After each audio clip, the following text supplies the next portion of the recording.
Welcome back to another episode of Breaking Bread. I'm here with comedian Mike Marino. I got to know Mike over I'm going to say the past 6 or 7 months now. Is it that short of a time? I thought we knew each other about a year or something, no? No, you want to know what? But we didn't meet until like 6 or 7 months, like down the road, because you were on tour. Right. Yeah. Okay. But Mike has to be, honestly speaking, one of the most generous Italian Americans that I have ever met. It's great to see you and your friends carrying on the tradition of the Italians from Italy living here in the United States. I'm so thrilled and happy about it. I feel like my grandfather. Mike, so walk me through like your Italian heritage. Like I remember talking to you about this. You're a second generation Italian American? Well, on my mother's side, I'm first generation. I was born here in the United States, but my mother and all her brothers and sisters were born in Doronia, Campobasso. I am Abruzzese. My father was born here in Jersey City, New Jersey, which is like an extension of Italy anyway, especially in the 50s and 60s. So you tell me, Jersey Italians, Brooklyn Italians, you're in Brooklyn today. Is there a difference? There's a slight difference, but the difference is embracing to me because I really don't know a lot about Brooklyn. I've done shows in Brooklyn back in the day when the comedy club Pips was here, which was a famous comedy club. I have a lot of friends from Brooklyn. I have family from Brooklyn, but we all met on the Jersey Shore. Yeah. Because a lot of people from Brooklyn, Staten Island, Long Island, they head out to the Jersey Shore if they're not headed to like the Hamptons or Sheepshead Bay and stuff like that. The difference is maybe the language is a little different. The accent is definitely different. Until you get to California, then we all sound the same. But the culture of the Italians, whether they fight or don't fight, whether they agree or they don't agree, is so similar and heartwarming. Spending the day with you today and going to these places here in Brooklyn makes me want to just move to Brooklyn and say, you know what? Screw everything else. I'm an Italian. I'm staying here. So we spent the morning at Fortunato's. Now we're at Anthony and Son Panini Shop. We're about to have some awesome sandwiches, and then we're going over to Southside Pizza. It's safe to say you're going to gain about 10 pounds today. I'm feeling very safe, and I don't care. I want all the pounds, and I want it to go big. Yeah, but you got to have that, like that summer bod for like the girls. I'm sure you kill it. Yeah, well, no. At my age, around 35, when I first started, there's nothing like a good Italian body, guns and a nice fat belly. One day, that shows a guy who's healthy. One day, I'm like dying. I have me and you go down to the Jersey Shore. I'll get the Cadillac. We got our sunglasses on and everything. We go up to a couple ladies, be like, how you doing? No, I would love to do that. I mean, I'm glad that you like traditions, especially traditions from, let's say, the 80s, you and your friends with your boom box and that old-fashioned car that you have. But I'm actually from that era. So I'd give anything to get in your car with a couple of slices of pizza, listening to Diamond Girl. Ooh, oh, Diamond Girl. Freestyle, I love it. What would you do if I told you my 78 Cadillac had Bluetooth? Well, that's weird. Bluetooth. That's weird. Bluetooth. I have an 8-track to cassette converter, then a cassette to aux converter. Then from the aux, it goes into a Bluetooth receiver and comes right to my phone. I can't believe you're actually saying aux instead of auxiliary. Pass the aux. I can't even say auxiliary. Wait, so auxiliary. There's this thing where if you're ever in the car with like me and my boys, right? Someone's gonna say pass the aux. It's like, it's like a slang of like our time, like how you would say groovy or something like that. I never said groovy. That's 60s. Don't date I'm me sorry, that I don't much. mean to call you old, but I don't care what you call me. Just don't call me late because those sub sandwiches from downstairs are over on that table, and I think we should get them going right now because I am starving. This show's called Breaking Bread, and I'm ready to break bread from Brooklyn because just so you know, living in Los Angeles, we don't get this kind of bread. I'm chicken parm. I forgot what I ordered. Yeah, the Williamsburg Bridge. That is hilarious. Right, I know, right? The Williamsburg What is the Bridge. Parmesan sandwich called? Chicken parm. Oh. But here we are in Brooklyn. I couldn't wait to get some food. We had incredible pastries already this morning at your friends Fortunato Brothers. And now we're going to have a sandwich that we just got from downstairs from this incredible Italian deli. And I went traditional and got the Parmesan sandwich. Look at that. Oh, snap. Like, I don't mean to cut you off, and I hate to burst your bubble, but chicken parm is actually not Italian. It's not? What's this? Italian American. If you go to Italy and you ask for chicken parm, they'll fucking freak out. All right. I went Italian American tradition. I'm just Here trying in to bust Brooklyn. your chops. This is phenomenal. And this isn't just one layer of chicken. There's 2 layers of chicken on there. I love with that. some mozzarella cheese, which I believe they make fresh. Because I met Sabino's dad Yep.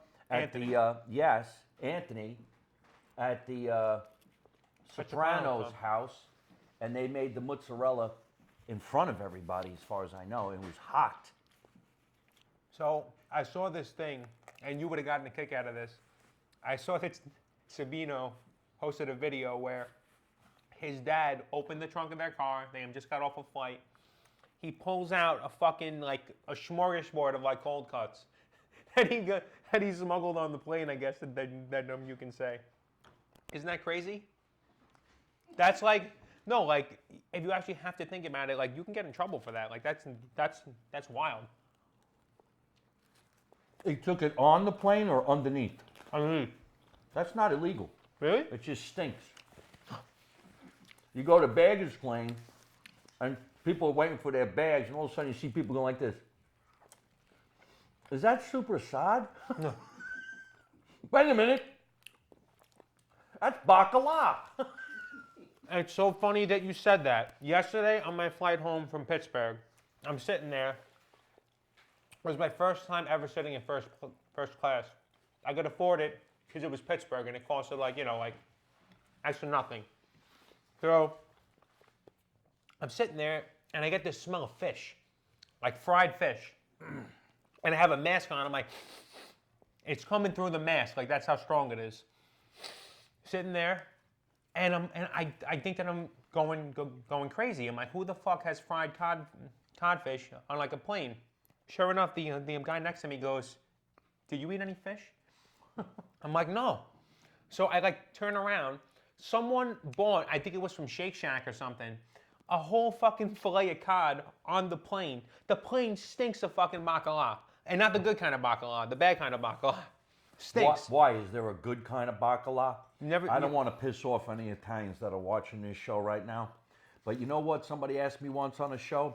They said, "Mike, what is baccala?" I said, "That's when your parents kick the shit out of you." My father always used to say, "I'm going to give you a baccala you're never going to forget," which meant a beating. Really? Yeah, I'm going to give you the baccala. Greg. Baccala has got to be the ugliest, nastiest shit that you can eat. You don't like baccala? No. Well, Both kinds? first of all, I'm a... And we'll be right back after this commercial break. No, I'm Italian. I like that kind of baccala.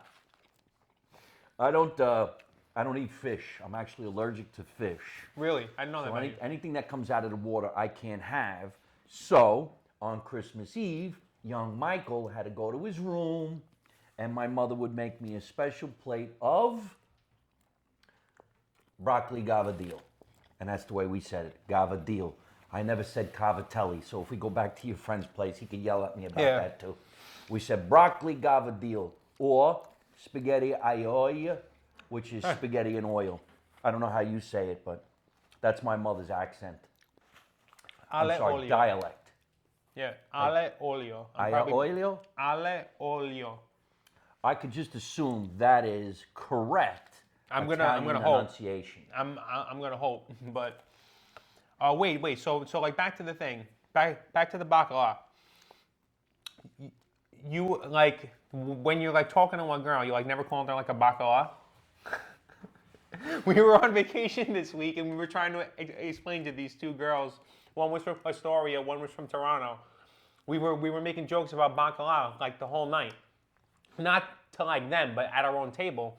And she comes up to me. She's like, "Excuse me, what's baccala?" And I looked at my crew, and I'm like, should we say it? How you doing? How you doing? How you doing? So you weren't talking about Bobby Baccala from The Sopranos, which I was always wondering how he got that name. His last name is Baccalari or something like that. The character? Yeah. Yeah, but they call him Baccala. Yeah, to like make fun of him. Which I think that name was fucking awesome. Like out of all the mob names, I would want to be called Bobby Baccala. Honestly, I know that sounds crazy, but at least that's kind of funny. Like some of these mobsters have some really serious names. Pete the Killer, Freddie No Nos. I don't know. I would rather Anthony Baccala, Tony Box. We never said bacala when we were younger. In my heyday of chasing women, we said brajol. Would you look at the brajol on that girl? Or that didn't mean they were so healthy looking. Maron, look at that brajol. You're like, ooh. Wait, I'm getting a little confused. Wait, look at the brajol. Greg, you just like stunned Greg's whole life because I've been coaching him that brajol is dick. So he's just like, Brajol's not dick. yeah. No. If I'm talking dirty to like a girl, I wouldn't be like, hey, you want some brajol? And I mean, the sausage. Wow. I'm gonna go default to the senior of the conversation. Senior Italian. I think He's a this- senior Fair enough. Italian. I could be wrong. Maybe things have changed. But a man has a sausage. A woman could be a brajol. Hold on. Mike, I don't want to start anything with you because I'm scared of you. I don't want you to hit me with a bat. Well, yeah, that would be. Yeah. He's got to But- call somebody. It's like a talk show. Let me No, call a friend. No, I got to Google a picture of brajol so you know. Come on. No. Brajol could be the way the girls, asses and legs are. It's a heavy girl. Brajol. Go. Bro, look at this. Does that look like a female? That's brajol. I've dated some girls that look like that. Wait, so the last time that I was on your podcast, which was an amazing show, I loved it. Thank you. Mike's hysterical, and his house is like a museum for Italian American artifacts, which is crazy. You got bats everywhere. Yeah, I don't know. There was some weird thing going on with a fireplace. I don't know what's going on. I see smoke coming out of the chimney every now and then. But aside from that, you've been having some really big names on your podcast lately. I've been in show business since I'm a little kid. I never thought I was going to be a stand-up comedian. I always just wanted to be Robert De Niro. I went to some of the biggest acting schools in New York City. And I did a lot of work growing up, but it wasn't until I was like around 29 that people kept telling me, you're so funny, the blonde hair, the blue eyes, the Italian background, how can that be? You look Irish, you look German, you look like a surfer. A surfer. So when I went out to California, I was working on a soap opera. I started going to the Comedy Store. It's not always good to eat on a talk show because you get gas. It's not coming out true. the other area. It's coming out I'm burping. So I just started telling people in California, hey, look, I'm Italian, I'm from New Jersey. And they would actually just laugh because you sound like us. Yeah. And they found it funny for whatever reason. So then I just kept on cracking jokes. And now I love what I do. I love going out. I go out at least 4 or 5 nights a week performing somewhere around the world. I got to go on a lot of different talk shows. Now I got my podcast, and I get to hang around with you guys here in Brooklyn. So, what's better than this? Actually getting paid for telling jokes and meeting some cool-ass people. But since I've been in the business for so long, some of my friends growing up in the business became stars. Then those stars became not stars because show business is tricky. And so now I'm calling in all my favors. And I had Joe Mantegna come down, which is the biggest star I had on my show. What a legend. But he told me he would always come. I just didn't want to bother him until I had a bigger following. And he did the show. Now he's introducing me to his friends, which I know anyway. And then I had Ian Ziering on the show from 90210, Peter Lemongello, who was a famous singer back in the 70s. And we're going to keep on going and growing. I'm calling in all my favors. I'm going to have Sean Kanan on the show, who's on Cobra Kai. Oh, wow. Yeah, he was in the third installment of The Karate Kid. And I'll have you guys on the show. And Sabino and whatever we want to do. We're just going to do it and have some fun and make sure everybody's happy. And one of these days, I might even get some of these Italian opera singers because I have worked with them. Because I was hosting so many galas that I met them. And that's how I got to go on tour with Dean Martin's daughter, Dina. Mm-hmm. So we're really good friends. And I haven't had her on the show yet, but I will. Now, Dina was really good friends with the movie that just came out now about Lucille Ball. Mm-hmm. She hung around with Desi Arnaz Jr. They might even have dated. And I know all those people from performing with them. But I never bothered anybody. I never said, hey, you guys, can you help me with this? Now I can. Because it's almost like in reverse now. I know what you mean. I can help them. So if I sell a lot of tickets to come and see me and Dina Martin in a big show, we all do great. And then I invite you and your buddy and your buddy, and everybody comes over and hangs out, and you bring some of these sandwiches from Savino's father's place or Sabino's place, and everybody would have a great time. And then the next day, you have everybody's contact, you share it, you take it, and you go forward from there. Mike Marino, master networker. Why not? Why not? I mean, if I told you some stories, you wouldn't even believe it. I was hosting the Feast of San Gennaro in Los Angeles for 10 years. Which is amazing, by the way. It was an amazing time in my world, in my life. But Jimmy Kimmel didn't have his show yet. He was just like us. He was doing the Man Show. Oh, yeah. Mansers? No, it was called The Man Show with him and Adam Carolla. So we were all having these meetings and what were we going to do? And the producer says, well, Jimmy's going to have his show. So, Mike, why don't you do stand-up on Jimmy Kimmel's new show, and we'll do promotions for the Feast of San Gennaro. 10 years goes by, and they never put me on the show. And I was always on The Tonight Show. So they were like, well, you're better off doing The Tonight Show. I'm like, what happened to All for One and One for All? What the hell are you guys talking about? And then here comes Byron Allen and says, let's put Mike on the Byron Allen Show. And I'm like, but I'm supposed to be with them. He goes, who gives a shit? Come and do this show. And what happens? #1 comedian worldwide, 15 million views because I talked about whacking Osama bin Laden. Now, why didn't I get to do that on the Kimmel Show? So what do you say to yourself? Who gives a shit? You just keep on going. Because maybe if I did that show, this wouldn't have happened. And now we spun it off into the web series, Make America Italian Again. We got sponsors. We're making money. I learned how to do a podcast live from my mother's basement. And I call all my friends from the Feast of San Gennaro and say, hey, guys, you want to come on my show? You know who I'm calling next? I'm going to tell you, write this on the show. And I bet you he comes down. Frankie Valli. You're shitting me. No, because I just got my hairs on my arm just stood up. Too. Frankie Valli? Well, here's what happened. If we could tell this story on your show, these are the real stories of the shit that can happen in showbiz. There's a guy who plays the drums in Frankie Valli's band. Frankie Valli is still touring, and the band guy comes to one of my shows. I'm such a big fan of yours. I love your work. And I says, thanks. And he goes, you know who's a big fan of yours? And I go, who? He goes, Frankie Valli. I go, how the hell is Frankie Valli a fan of mine? He goes, well, we all watch your YouTube channel. He said that you used to host the Feast of San Gennaro in L.A.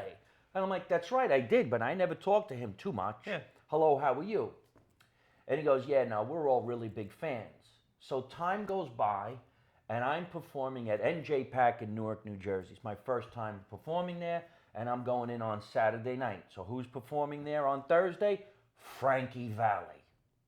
The talent coordinator calls me up and says, hey man, the people at the Frankie Valli camp want to know if you want to come and see Frankie's show on Thursday. I'm like, you're shitting me. He goes, no, obviously the band and Frankie are fans of yours. I'm like, you're kidding me.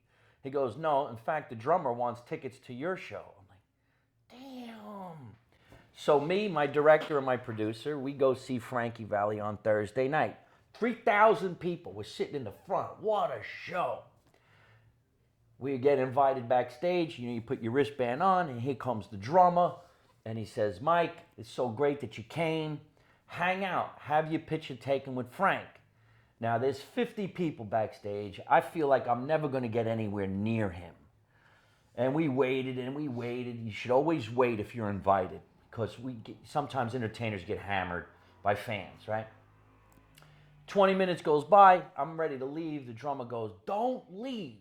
Hey, Frank. And he grabs Frankie Valli. I have pictures of this and I have it on tape. And he says, Frank, it's Mike Marino. And Frankie Valli goes, holy shit, the comedian from Jersey City. I couldn't wait to meet you. How you doing? And I'm like, I'm doing great. And he goes, you know, the comedians back in the 50s and 60s were fantastic. We used to do shows, and he started explaining comedians and musicians back in the day.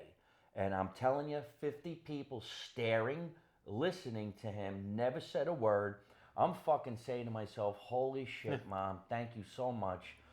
Wow. Opening for Frankie Valli. That is like, I'm picturing it, Italian overload. You, Frankie Valli, Staten Island. Staten Island. Wherever he's going, I'm going. He performs there a lot. Oh, yeah? Yeah. So, you know, or at the Westbury Theater, you guys would kill it. But going back to him, that, Mike, you're on tour with Joe. It must be a trip, I have to say, because he's some big personality. He's a big personality. He's a lot of fun. One of the nicest guys you'll ever meet. And coming from not being a stand-up comic performer, he brings it. And he's got no fear. I never really watched too much of the show, but when we decided that we were going to tour together, I watched as much as I can. So he talks a lot about what it's like to be a father. He talks about what it's like to be on a reality show. He talks about what it's like to be a reality show star's husband, which is phenomenal and funny. So it works. You got an Italian kid from Jersey City, New Jersey, talking about how I'm going to run the country in 2024. Then you got an Italian kid from Paterson, New Jersey, who's talking about, you know, mixing cement and putting up buildings and being on a reality show. So I think the people get double the fun, double the pleasure, which is a spearmint gum commercial. And you never know which one of the housewives is going to show up. True. Because they do. And I remember one time we were backstage and the audience just started screaming. And I'm like, what's going on? He's like, I think my sister's here. Oh, man. I think my sister's here. And she does. Yeah. She comes to the show, the cast, the guys. They're all better be nice to her. really. I'm nice to everybody. She doesn't like it when people are not True. acknowledging her presence. No, I always say hello, hello, hello. Don't kill me. Don't kill me. Don't kill me. Can I have some gum? So we're having fun. One thing that I got to say about Joe that I've learned from meeting him once and from his show and talking to him, he's a really good dad. I can see, yes. I can see he's a really good father, and I respect him for that. Yeah, the way he talks about his kids, his daughter, and the two boys, it's actually great. It's also very funny. Yeah, of course. Funny. I mean, I can't even imagine if like my dad was doing stand-up or something like that. The amount of material that he'd have. A few nights, I don't know what son called on the cell phone, FaceTime, and Joe was on stage, and he said, hold it, everybody. It's my son. And he answered the phone, and he goes, yeah, what's up? And he goes, I want you to say hello to everybody. And he showed his son's face to the audience, and they all started cheering. I'm like, say goodnight, Joe. Say goodnight. You ain't topping that one, baby. And it crushed. Yeah, of course. It crushed. So far, so good. We have a lot of shows lined up for the month of April and then into the rest of the year. So go to therealjoegorga.com or mikemarino.net, and you'll see where the two Jersey boys are going on tour. We're doing a special event on April 7th at the Wilbur Theater in Boston, and that show is also going to star one of our favorite Italian female comedians, Tammy Pascatelli. You talk about one of the strongest, funniest, most creative, gorgeous female comedians look for Tammy Pascatelli. She should be on your show. She should be on Yeah, everything and wow. anything. She already is. She's a superstar comedian. She's going to be on the show with us. This is going to be, I mean, it's out of control. Yeah. I mean, you're getting 3 unbelievable performers, 2 veteran comedians, me and Tammy, and a reality show star. I mean, come on. Where are you going to get that in one night? We gotta follow up this show with me, you, Joe Gorga, a bottle of Black Label. How do you know that? No. I know. Like, I just mean for like drinks. Like, just a couple guys having drinks. We could do that. I think that is his drink. I really Yeah. don't drink. I'm a pot smoker. I just get stoned. What is Mike Marino like high? Oh, well, that's how I came up with the character Mooney. Dude, man. If you want to get some waves, we're going out on Sunday, like 2 o'clock in the morning. Oh, we got to beat the moon, man. Holy shit, is that a fucking chicken parmesan? Dude, I'm going to have this. Could you wait over there? That's how I came up with that character. I do a lot of characters. The characters come from my actual life. So I I thought think you were it's gonna good- say your high thoughts. I thought you were gonna say they come from my high thoughts. Well, they do. Oh, yeah. The ideas. I come up with the greatest ideas when I'm baked. Stone Guy was because I actually used to surf constantly down on the Jersey Shore, and there were people who spoke just like that. So all those characters are coming back to life because I'm going to get ready to shoot a new show, and I think I'm actually going to call it Mike Marino Meet the Family. And I am actually going to be all the characters of the family talking to myself. Mike Marino one-man show. You heard it here first on Breaking Bread. Mike, it's been a pleasure having you here. Been a pleasure being here. Let's go get some more bread.